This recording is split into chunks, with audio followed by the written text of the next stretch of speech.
Hi, I'm glad you're here. I'm going to read the story called Just Big Enough. Every morning on my way to school, I always sit in the same seat on the school bus. But this morning, a big kid took my seat. "Excuse me," I said. "You're sitting in my seat." The big kid didn't move. I guess he didn't hear me. At recess, I wanted to play football with the big kids, but they said I couldn't play because I was too small. And at lunch, the big kids took all of the cupcakes. They laughed when I said they had to share. They told me the cupcakes were just for them. "I wish I were bigger," I said to my friends. They nodded.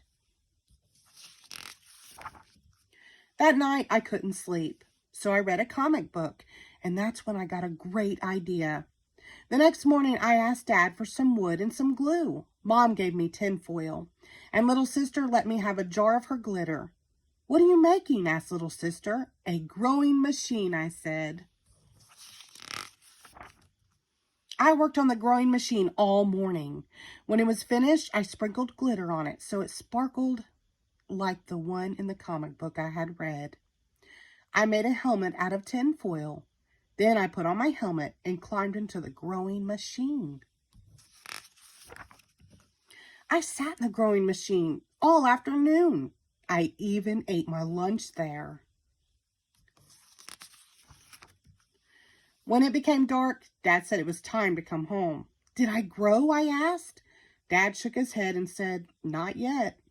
"Maybe I should sleep in the growing machine," I said. Dad didn't think that was such a good idea. The next day, I went to Grandma and Grandpa's farm. "What's the matter, little critter?" asked Grandpa. I told Grandpa about the big kids and how I was trying to get big too, so that I could do all the things the big kids did. Grandpa took me out to the meadow. "Look at those two horses," he said. "Which one do you think is the fastest?" "The big one," I said. Grandpa let the big horse and the little horse loose. They started to run across the field. And do you know which one was the fastest? The little one. The next day at school, the big kids said again that I couldn't play football because I was too small. I started to get mad. "I challenge you to a relay race," I said. The big kids against the little kids. The big kids laughed, but they said okay. The whole school came to watch the race. And you know what? The little kids won. So I guess sometimes being small is just big enough. The end. Thank you.